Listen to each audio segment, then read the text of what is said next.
Welcome back, everyone. For those of you who don't know me, my name is Karine. I was sentenced to 14 months in Bronzefield maximum security prison here in the UK. Today is part 2 of Banged Up in Bronzefield. Now, this is a really sad story. Unfortunately, 3 people lost their lives and 2 other people are mentally and physically scarred for the rest of their life. I wasn't in prison with this woman, but I do know people that have been, so I can't really tell you what she was like in prison like I did with Gemma Mitchell, but I can tell you the story, and at the end I'm going to give my thoughts and opinions. So let's get into it. I'm your true crime whisperer, and this is the disturbing case of Joanna Dennehy. Joanna Dennehy was born on the 29th of August 1982 to her mum Catherine and dad Kevin Dennehy. She was born at St Albans Hospital in Hertfordshire. She was the oldest of 2 daughters. Her sister was 2 years younger than her. They all lived in a normal middle-class house. Joanne did well at school. She really loved history but wasn't so keen on maths. She loved sports, especially hockey, and was good at music lessons. She also had a passion for animals. When Joanna was 14, she met an 18-year-old boy who was bad news. He was a fairground worker and she ran off with him. Her mum and dad tried desperately to find her, and when they did, they found her in a hotel and they took her home kicking and screaming. Around this time, Joanne started to struggle at school. She was hanging around with older boys who got her on drugs. She was on self-destruct and she was rebelling against her mum and dad. Her mum and dad tried to help. Unfortunately, Joanna carried on getting in trouble at school. One day she came into school drunk and threw a glass bottle through a window and then climbed through the window. Joanna's mum and dad were really struggling with her behaviour. They didn't know what to do anymore.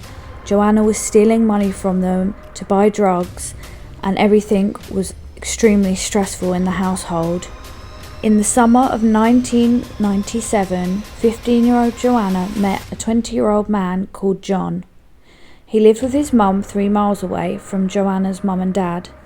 She said she had been kicked out and asked to move in with him, but his mum was not so keen on the idea, as she was still only 15.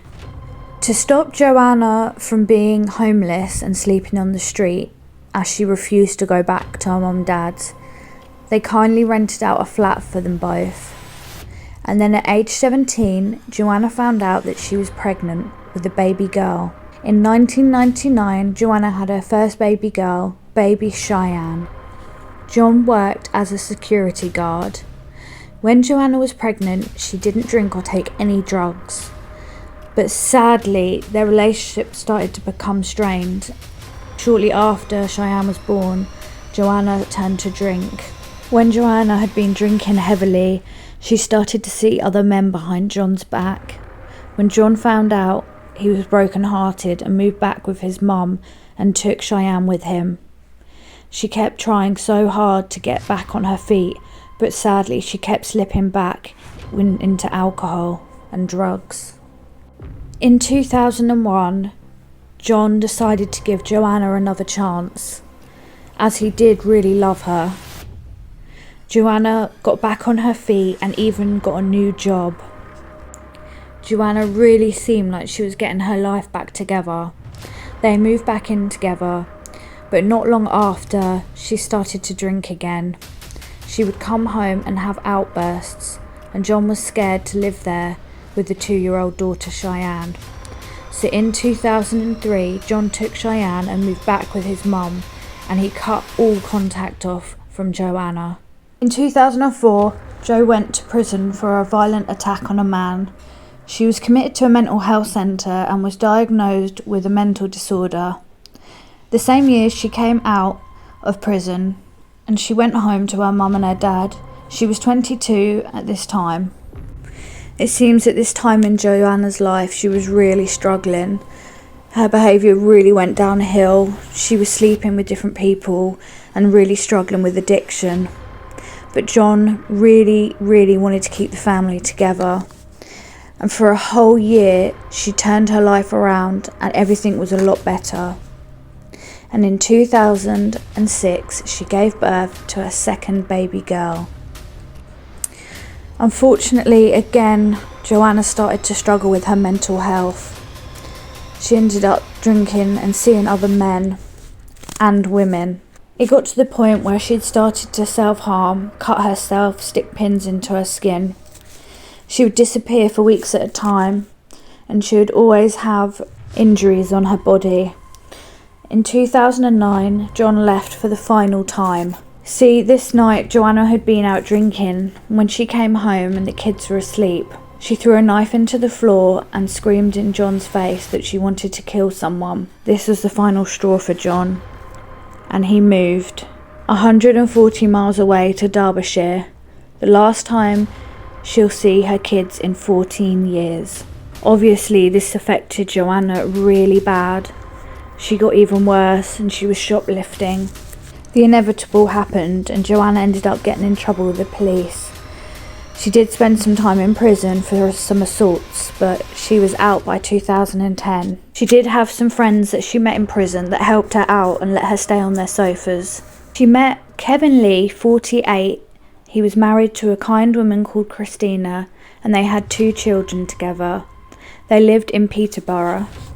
He loved his kids so much and was known to be a respectful and kind man. They worked as directors for a housing company. Kevin rented out places for people who'd been recently released from prison.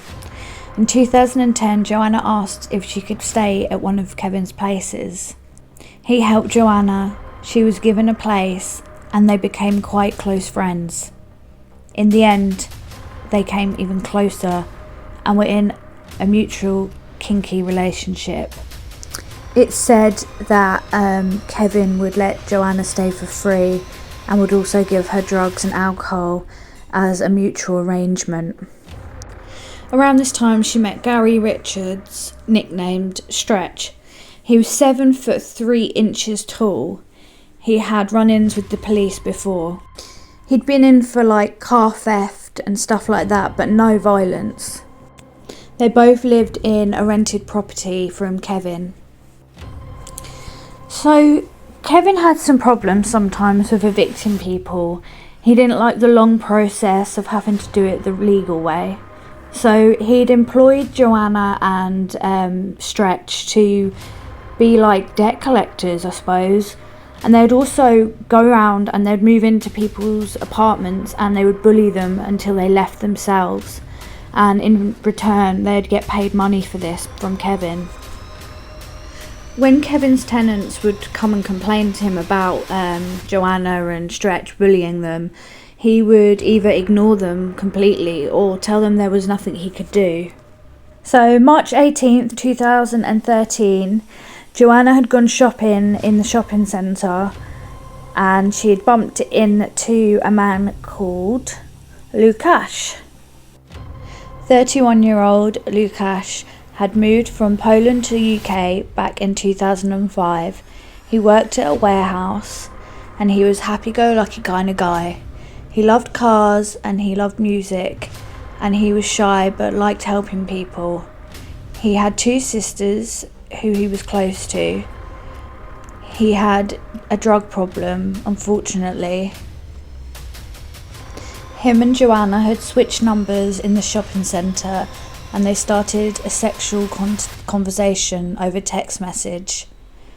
He really liked Joanna and wanted a relationship with her.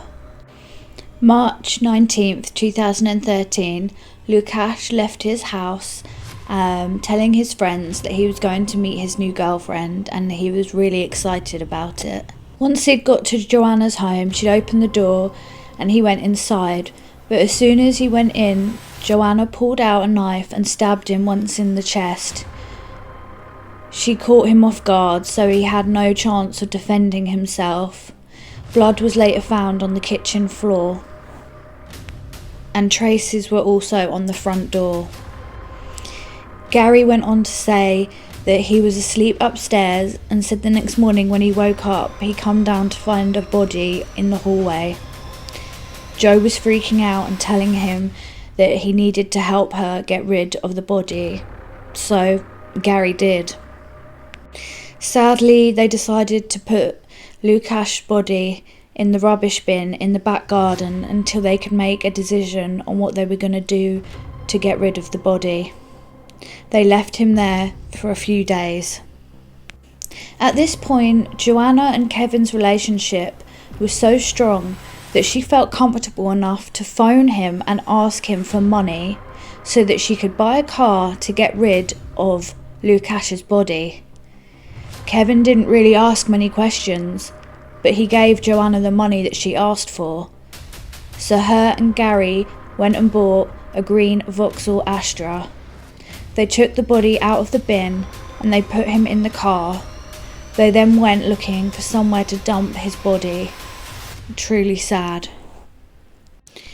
They found a ditch and they sadly dumped Lukasz there. They thought that the body would never be found.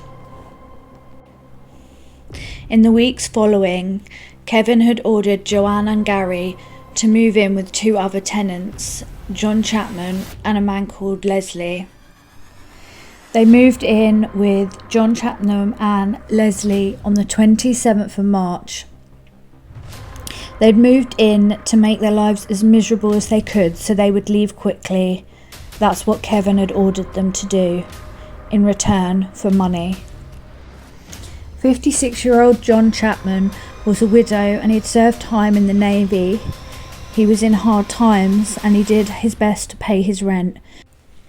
He was a quiet man and kept himself to himself, but unfortunately he did have a drink problem and he was now an alcoholic. He used to hang out with a group of people who would drink and be quite loud and cause trouble, but himself, he never got involved with any of the troublemaking. When Joanna and Gary moved in, they used John's drinking problem to their advantage. They'd drink with him and hang around with him so that he'd gain their trust. But no matter how horrible they were to him, he wouldn't leave. He just stayed and put up with it. So on March 29, 2013, in the early hours of the morning when John was fast asleep in his room after a long day of drinking, he was asleep when Jo went into his room and stabbed him with a 3-inch locked knife. She stabbed him 5 times in his chest and once in his neck. He died without any struggle. He didn't try to fight back. At 6:45 a.m, Jo frantically called Gary on John's phone, telling him John was dead and she asked him to help her. And Gary did. As Joanne was going to wash the blood off of her hands, she bumped into Leslie. She told Leslie what she'd done, but Leslie didn't call the police. He just went in and looked at the body, and then he took a photo, and then he deleted it, which they'll later come back to haunt him. And this is when Gary and Joanna got Leslie to help them remove the body. Gary and Leslie carried John's body and put him in the car. They then drove to the same ditch that they had dumped the last body in, and they dumped poor John there as well. So back to Kevin. Kevin knew about the first murder, but he had no idea about the second one. And for some reason, this time Joanna did not want Kevin to find out about it. So it was Good Friday 2013, and Kevin sent Jo a happy Easter card. Jo called Kev and arranged a time for them to meet up later that day. At 2 p.m. that day, Kevin went to HMV shop. He got 2 CDs. He got one for his wife and one for Joanna. The thing is, what Kevin didn't know was Joanna was getting pissed off because Kevin had not been paying her for her part of the deal. Joanna had previously said to Gary that Kevin had better pay up, but Kevin didn't. After getting the CDs, Kevin went to meet Joanna. When Kevin arrived, he went inside and he put one of Joanna's dresses on. It was part of their role play. part of his fantasy. After he put Joe's dress on, Joe suddenly attacked him. She stabbed Kev in the chest 5 times, but he did fight back. When he was found, he had a lot of defensive wounds. Joe filmed the stabbing on her phone to watch later. Later on in the evening, Christina, Kevin's wife, had become quite worried because Kevin had not come home and that was unlike him.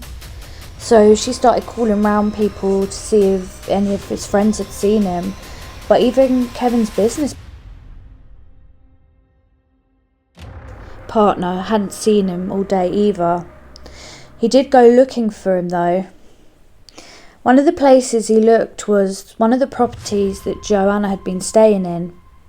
He could see Kevin's car was there, but he couldn't find Kevin anywhere. After Joanna had killed Kevin, Joanna called Gary again and asked him to help move the body, and as Gary's done previously, he agreed. So Gary and Leslie came to help. They got a tarp off their friend called Robert Moore. They rolled Kevin's body up in the tarp.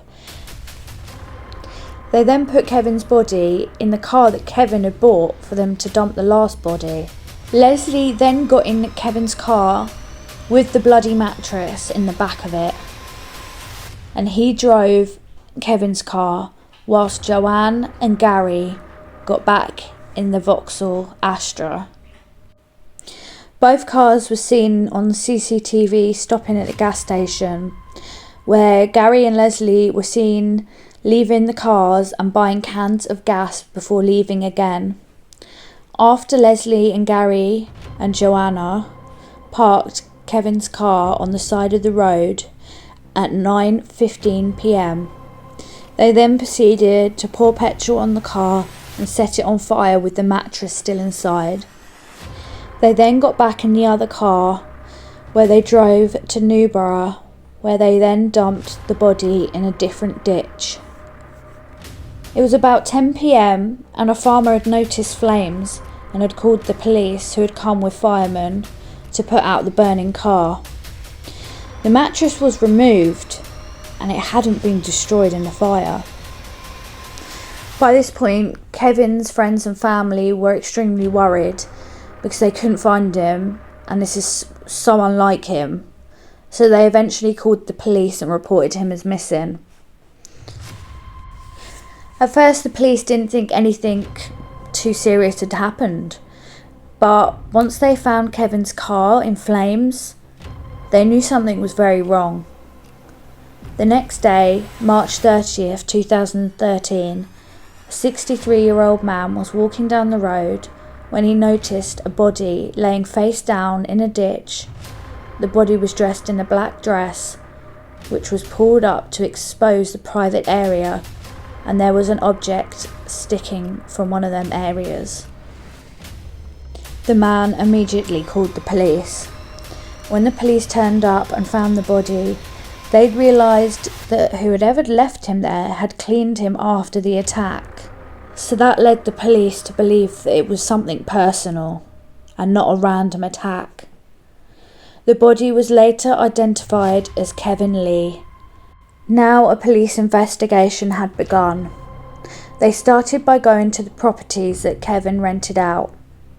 When they went to the property that Joanna had been living in, they found blood on the door frame, and the DNA found was matched to Lukash. They also found DNA blood on the sofa, but this belonged to Kevin. There was also drops of blood on the carpet where body had been moved. They ended up speaking with the man who'd given them the tarp. His name was Robert Moore. He'd denied any knowledge of anything. He was living in the same place at the time as Joanna and Gary, and they told him everything. So the tarp that he'd given them, he knew full well what it was being used for. After all 3 of the murders, Gary and Joanna tried to cover all their tracks. They also then dragged in a man called Mark Lloyd. And as they fled, Joanna started to become more and more erratic and out of control as she consumed more and more alcohol. On Tuesday, April 2nd, 2013, 63-year-old ex-fireman Robin was walking his dog Sammy along the street. The day before, Robin had celebrated his 36th year wedding anniversary with his wife Pam. As Robin was walking down the road, he noticed a car slowing up behind him. He then felt a blow to his shoulder. That's when he realised he was being attacked. It was Joanna, and she kept stabbing him in the chest. Robin tried to run, but he couldn't. He asked her why she was doing it, and she said, "I'm going to kill you." She then got back in the car with Gary still driving. Mark Lloyd was in the back seat and Joanna was in the passenger side. They drove 140 miles across the country. Mark had said he was forced to go along with them. By some miracle, Robin managed to walk all the way home to his wife, where she then called 999 and he was airlifted to Queen Elizabeth Hospital. He had sustained severe injuries and was lucky to be alive. He spent time in intensive care. Robin described Joanna to the police and they were now looking for her. Mark Lloyd later described that as they drove off, Joanna asked Gary to find her someone else to kill. She said she didn't want a woman and she didn't want anyone with a child. She wanted a man with a dog. So they went to an area where they knew there'd be dog walkers, and there they found their next victim, 56-year-old musician John Rogers, who was walking his dog Archie. John felt what he thought was a punch. In fact, he later said that for a minute he thought it was someone messing about. But as he turned around, he saw Joanna standing there. She stared at him and just stabbed him in the chest over and over again. He asked her why she was doing it, and she said, "You're bleeding, I better do it some more." He begged her to stop, but she carried on. He fell to the floor, and it was just laying there and praying it would stop. As people started to see, she fled and got back in the car, and Gary drove off, but they took the dog with them. As they drove off, people were running over to help John, who was still on the floor, unable to get up. He was also airlifted, but he was airlifted to Birmingham Hospital. He'd been stabbed over 30 times, and he had deep stab wounds to his back and his abdomen, and he had many more serious injuries. Thankfully, he survived. While all this was going on, the police were still investigating Kevin's murder, and the police used phone technology to connect Joanna and Gary to the crime, and they started to track down their movements. On their 140-mile road trip, they had stopped at a lot of petrol stations and were seen on CCTV. On their petrol station stops, they got alcohol, drinks, snacks and cigarettes. The police tracked down their movements from the CCTV. They also tracked their cars. They then let all the police in the area know what was going on and who to look out for. They were only on the run for about 2 days before a police officer spotted the car with all of them inside of it. The car was parked in a cul-de-sac. Joanna was very drunk in the car and the dog was in the back of the car barking like mad. The two police officers pulled up in the car behind them, but as soon as the police got out, Gary sped off down the road, and that's when a car chase began. All of the other police in the area joined in on the chase. They got 16 miles before finally getting caught. Joanna and Mark were arrested immediately. Gary made a run for it, but he wasn't in any fit shape to be running very far, so it wasn't long before he was arrested too. The police then got in contact with none other than Leslie. Leslie was acting very on edge. The police asked if he knew anything about John and his death.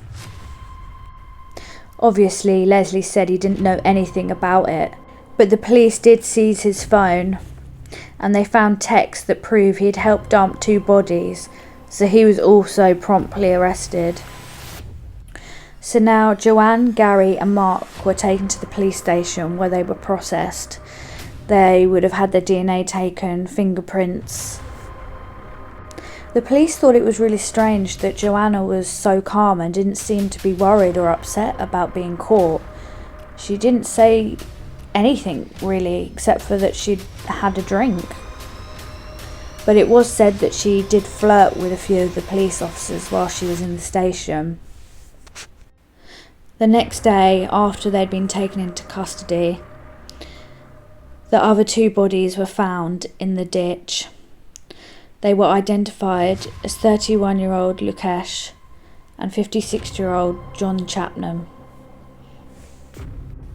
Through phone records, they'd connected Joanna to Lukesh, and they'd found his blood in her flat on her front door. They knew that John had been a roommate of Joanna's, so that's how they made that connection. At this point, Leslie had been charged with conspiracy to pervert the courts of justice and denying a decent burial by helping Joanna and Gary dump the bodies in a ditch. Robert Moore, who'd given them the tarp, he'd got arrested and he'd been charged and sentenced to 3 years for assisting.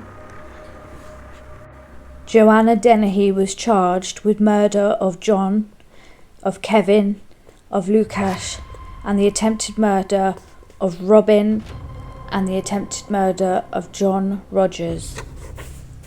The police had found Mark Lloyd not guilty, as he was there under pressure and unwillingly, but they did use him as a star witness in Joanna's trial. It had also come out in the trial that there was a 14-year-old girl that lived near the flats and Joanna and Gary were staying, and she had become to know Joanna around the same time she had killed Lukesh. She told them that Lukesh was in the bin in the garden and Joanna had shown her his body in the bin. This had really disturbed the 14-year-old girl. She went on to say that she didn't report it to the police because she was too terrified that the same thing would happen to her. One of the reasons Leslie was found guilty is because the police recovered the photo that he'd taken of John's dead body. They recovered it, even though he'd deleted it. And so that had confirmed Leslie was involved with John's death. Gary's shoes were found to have had DNA of Lukesh on them, and Gary and Leslie's trial started in September 2013, whereas Joanna's had started in November 2013. No surprise, Gary was found guilty. He was found guilty of 2 counts of attempted murder and 3 counts of preventing a decent burial. He got life, basically, with a minimum of 19 years, but then he got a 15-year sentence on top of that. Leslie was found guilty and convicted of 2 counts of preventing a lawful burial. He got 2 10-year sentences and another 4-year sentence, but I think in all he had to serve 10 years. And then there was Joanna's trial. At the last minute, everybody was shocked because Joanna turned around and she pled guilty, and she was given 2 life sentences and she will never be released. So that was the case of Joanna Dennehy, and I'm so sorry to all the victims, that were involved in this case and their family.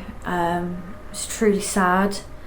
It seems like Joanna had some mental health issues and substance misuse problems, and I can relate to that part of the story, because it seems like she did try really hard to get a grip on, you know, her problems, but just sadly kept slipping back into the same cycle of like craziness. So when I went to prison the first time, when I was on C Wing in Bronzefield, I met a woman, I'm not going to say her name, and she told me that her and Joanna were very close friends, and she showed me on her hand, like about here, there was a little prison tattoo, and I think it was a cross. And she said that her, Joanne, and another girl all did them to, like, as a little, like, not a gang, but like a little sign of their friendship sort of thing. And this woman told me that she, you know, she was quite good friends with Joanne, and she actually asked her, why did you do it? And this, you know, I don't know this for a fact, this is what I was told. And apparently Joanna said that she did it because she hated men, because she'd been abused when she was younger. Whether that's true or not, I don't know. And apparently, allegedly, she said that if she got out, she would do it again, and that she thinks it's best that she is in prison. Now, take that with a grain of salt. Like I said, I didn't hear this, so I don't know if it's facts. I don't really have a lot else to say because I wasn't there with her. All I can do is tell you the story and give you as many facts as possible. But I do want to thank everyone who supported me and is supporting me, and all the nice comments. It means the world. And each time I do a video, hopefully it's going to get better and better. Obviously I'm just starting off, and I'm overwhelmed with the amount of support I've got. Honestly, I can't thank you enough. So the next episode of Banged Up in Bronzefield is going to be the Philpott murders. Very sad case. Now I'm going to put trigger warning in that because there are children involved in the story. But I have a special guest who was in prison with the wife involved in the story, and she's going to come on. So I'm going to do the story, and then at the end of the story, where like this bit now, I'm going to bring her in, and she's going to tell us all about what it was like being in prison with her. So that's going to be really interesting. It makes the video so much better when somebody who's been in prison with them can add their their story on the end of the documentary itself, or the episode, you know what I mean, the episode. I wouldn't even say it's a documentary, but you know what I mean. So it's much more interesting when you got someone else at the end being able to explain their experiences with these people, because you know there's lots of amazing documentaries and episodes on these serial killers and murderers and, you know, women that have done terrible crimes, but what a lot of them don't have is the inside version of what they're actually like in prison. You know, the day-to-day behaviour that they display, and you know, maybe their mask slips, maybe they let someone know things that, you know, we out on the outside have no idea about, so that makes it even more interesting. So that's what I'm going to carry on trying to do. I have got so many things coming out. I've just done another podcast with Jen on Sean Atwood's channel. She is absolutely lovely, and I'm sure you're all subscribed to Sean Atwood's channel. If you're not, definitely check it out. It is amazing. And if you want to know, like, in detail my story on Sean Atwood's podcast, there is like hours of podcast of me explaining from childhood up to now what had happened and the reasons that I ended up in prison. So yeah, go check that out. Also, I've been doing lives with Fran from ex-UK female prisoner. If you haven't checked her channel out, you've got to check that out too. It's brilliant. She's so nice, and we're going to be doing a live stream hopefully within the next week. And she's going to be telling her story. So yeah, there's loads of things to look out for. I've also still got that interview at some point with the lady that found the remains of, sadly, found the remains of a girl that had been murdered. So if you're not subscribed, please subscribe, because you're going to miss out otherwise. And yeah, thanks again. And I'm your True Crime Whisperer, and watch out for what's coming next.